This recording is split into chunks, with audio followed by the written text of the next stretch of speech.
আশা করছি সবাই অনেক ভালো আছেন। আসলে কাঠামোটা দেখি এবং সরকারি কলেজ এর কাঠামোটা দেখি, জায়গাটা খুব স্বাভাবিক যে আসলে পাবলিক বিশ্ববিদ্যালয় বা স্বায়ত্তশাসিত সরকারি যে বিশ্ববিদ্যালয়গুলো বা জাতীয় বিশ্ববিদ্যালয় যেগুলোকে আমরা বলি বা সরকারি কলেজ, সাবজেক্ট দুই জায়গাতেই পড়ানো হচ্ছে। ওখানে অনার্স করা যায়, এখানে দিচ্ছে, তারা ভালো কিছু করছে। দুই জায়গা থেকেই বাইরের দেশে যাওয়া বলে সব জায়গা থেকে তারা সব কিছু করতে পারছে। কিন্তু আসলে পাবলিক বা সরকারি স্বায়ত্তশাসিত বিশ্ববিদ্যালয় এই দুইটার মধ্যে মূলত পার্থক্য কী? কিছু করে কিন্তু একটার মান একটু ভালো, একটার মান একটু কম। ভিউয়ার্স, আপনাদের সাথে একটি বিষয় নিয়ে আলোচনা করব। এই পাঠ্যগুলোর মধ্যে সবচেয়ে বিশ্ববিদ্যালয় অর্থাৎ পাবলিক বিশ্ববিদ্যালয় বা আমরা স্কুলও এবং সরকারি কলেজ বা জাতীয় বিশ্ববিদ্যালয়ের মধ্যে পার্থক্য হচ্ছে গবেষণা। আরও বেশ কিছু পার্থক্য আছে, সেগুলো পর্যায়ক্রমে আলোচনা করব। একটি মাত্র বিষয় আপনাদের সাথে আলোচনা করতে চাই, সেটি হচ্ছে গবেষণা। মোটামুটি সুযোগ সুবিধা দেওয়া হয়, সেটা খারাপ না। সরকারিভাবে তাদেরকে যেহেতু বিসিএস, সেক্ষেত্রে তাদের অনেক ভালো মোটামুটি মর্যাদা দেওয়া হয়।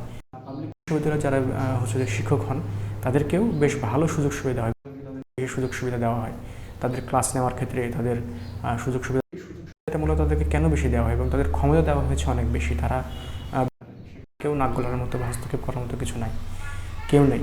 কিন্তু তাহলে এই গবেষণা করার জন্য একজন পরিমাণ হচ্ছে যে বরাদ্দ সরকার দিয়ে থাকেন। আমরা বর্তমানে এই বিশ্ববিদ্যালয়গুলোতে আসলে সেই গবেষণার কোনো গও হয় না।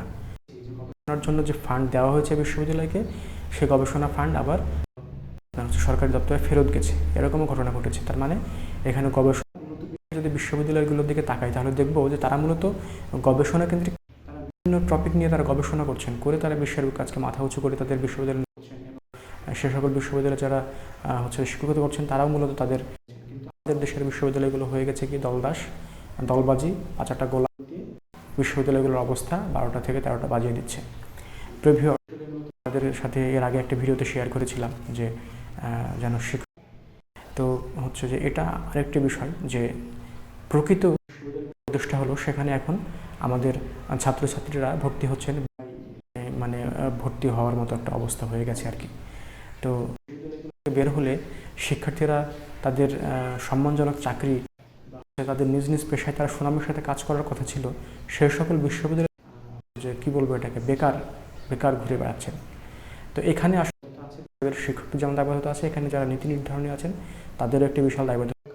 শুরু করে সকল কিছু পরিবর্তন করা যেমন জরুরি, তেমন জরুরি এই বিশ্ববিদ্যালয় করে যোগ্য শিক্ষকদের সেখানে নিয়োগ দিয়ে গবেষণা কার্যক্রম, গবেষণা মানে উন্নয়ন, যে বড় বড় প্রবলেমগুলো আছে, বড় বড় সমস্যাগুলো আছে, সেগুলো যেন গবেষণা প্রতিষ্ঠান থেকে যেন সলিউশন আসে, সেই দিকে। আপনাদেরকে ধন্যবাদ ভিডিওটি দেখার জন্য। আর আপনারা কমেন্টে আপনাদের মূল্যবান মতামত